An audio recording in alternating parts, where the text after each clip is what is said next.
हमारी आंखें after surgery के बाद ड्राई हो जाती हैं? बेसिकली क्या होता है कि लेसिक सर्जरी में हमारे आई का जो कॉर्निया होता है, ये आई का पार्ट होता है cornea. Cornea is a transparent outer part. तो लेसिक सर्जरी इस कॉर्निया पे परफॉर्म की जाती है। तो डेफिनेटली देयर आर चांसेस कि लेसिक सर्जरी के बाद आई ड्राई हो जाती है। तो इसीलिए अगर किसी को ड्राइनेस है तो लेसिक सर्जरी जाने से पहले ड्राइनेस ठीक करना जरूरी है। अदरवाइज वो ड्राइनेस सर्जरी के बाद एक एग्रीवेटेड फॉर्म में आती है। Okay ma'am, so moving to the next question.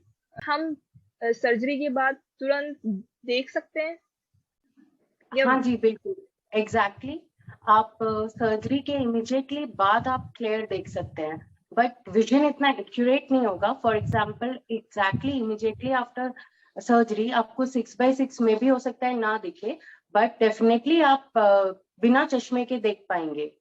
तो वो जो विजन होता है 6/6 वो within 1 week full recover हो जाता है। बट सर्जरी के बाद आपको चश्मा लगाने की जरूरत नहीं है। आप immediately after half an hour surgery के बाद आप देख सकते हैं।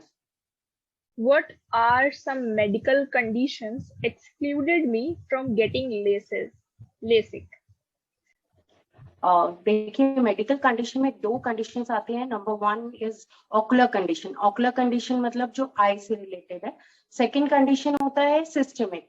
सिस्टमिक कंडीशन मतलब जो बॉडी से रिलेटेड है। ऐसी बहुत सारी आई रिलेटेड कंडीशन है जिसमें आप लेसिक सर्जरी नहीं करवा सकते।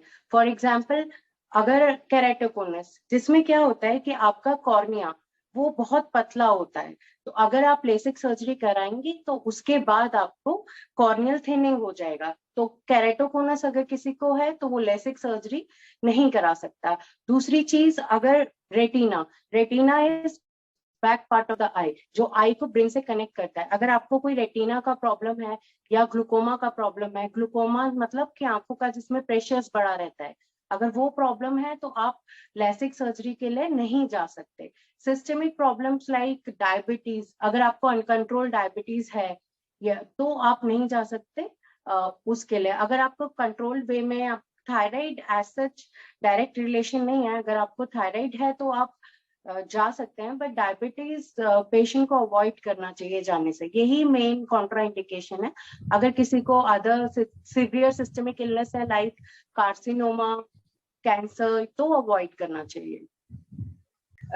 Does LASIK work on high vision people? Like anyone have 5.5 number of their left eye. So is LASIK possible for that? नहीं, बिल्कुल लेसिक, अगर देखिए लेसिक करवाने से पहले लेसिक वर्कअप होता है। लेसिक वर्कअप में क्या देखा जाता है? Corneal thickness. अगर पेशेंट का कॉर्निया का मोटाई या थिकनेस ठीक है तो 5.5 पे लेसिक हो सकता है। How soon can resume work after LASIK surgery? Within 1 week आप हफ्ते में आप रिज्यूम कर सकते हैं अपना वर्क। दूसरी चीज, अगर कोई एथलीट है, फॉर एग्जांपल अगर कोई क्रिकेटर है या जिसका मतलब आपका फील्ड पे आपको खेलना पड़ता है, तो उनको हम बोलते हैं कि आप एटलीस्ट 1 मंथ बाद कोई भी स्पोर्ट्स रिज्यूम कीजिए। बिकॉज स्पोर्ट्स में क्या होता है पता नहीं होता, कोई भी ट्रॉमा हो सकता है। तो जस्ट बिकॉज ऑफ ट्रॉमा ना हो, इसीलिए हम 1 मंथ का प्रिकॉशन लेते हैं। रेस्ट जो नॉर्मल कंप्यूटर स्क्रीन वर्क करते हैं वो विद इन वीक रिज्यूम कर सकते हैं अपना work. After LASIK surgery, how will I able to use my mobile? After 2 days, at least 2 days का हम ब्रेक देते हैं लेसिक सर्जरी के बाद मोबाइल के लिए। 2 days बाद आप मोबाइल यूज कर सकते हैं। When will I able to drive after the surgery? Ideally जो होता है पीरियड वो 1 वीक का होता है। तो 1 वीक तक अवॉइड करना चाहिए ड्राइविंग, कि कोई ग्लेयर हो या मतलब कोई चौंधा ना पड़े आंख पे या कुछ डस्ट पार्टिकल ना जाए। तो इसीलिए 1 वीक तक प्रिकॉशन लेने होते हैं। 1 वीक बाद ड्राइव कर सकते हैं। So ma'am, how long medication will last after LASIK surgery? देखिए, बेसिकली जो एंटीबायोटिक्स होता है खाने का वो 5 days चलता है सर्जरी के बाद। एंड ड्रॉप्स फॉर्म में जो चलता है ल्यूब्रिकेशन एंड एंटीबायोटिक वो 1 मंथ के लिए चलता है। मैक्सिमम डोज पे चलता है वो विद इन वीक, फिर वो धीरे धीरे कम होता जाता है। 1 महीने पे वो बिल्कुल स्टॉप कर सकते हैं। अगर किसी पेशेंट का ड्राइनेस रहता है 1 मंथ बाद भी, तो फिर उसे ल्यूब्रिकेंट मतलब जो नॉर्मल हम आई ड्रॉप यूज करते हैं जस्ट टू नरिश आइज, वो हम उसके बाद भी चलाते हैं। What precautions should be taken after LASIK? LASIK के बाद सबसे बड़ा प्रिकॉशन है कि आपको आई रब नहीं करना है। मोस्टली क्या होता है कि अगर थोड़ा भी इरिटेशन हो तो रबिंग से क्या होता है कि जो हमारा प्रोसीजर है उसमें फ्लैप रेज होता है, वो डैमेज होने के चांसेस हैं। तो हो सकता है कि आपका जो प्रोसीजर है वो सक्सेसफुल ना हो अगर आप आई रबिंग करते हैं तो सबसे बड़ा इम्पोर्टेंट है कि रबिंग अवॉइड कीजिए। Number 2 is proper medication use कीजिए।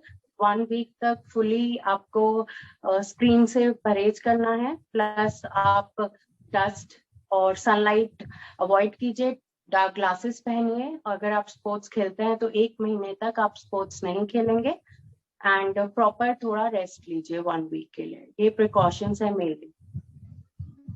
What kind of results should I expect after LASIK? See, if the patient is fit for surgery, मतलब किसी भी सर्जरी जाने से पहले, स्पेशली लेसिक सर्जरी जाने के पहले लेसिक फिटनेस टेस्ट होता है। उसमें बेसिकली हम आई का टेस्ट देखते हैं कि आई फिट है सर्जरी के लिए कि नहीं। अगर पेशेंट फिट है एंड उसने सारे प्रिकॉशन लिए हैं तो जो रिजल्ट्स होते हैं वो 99.9% पॉजिटिव है।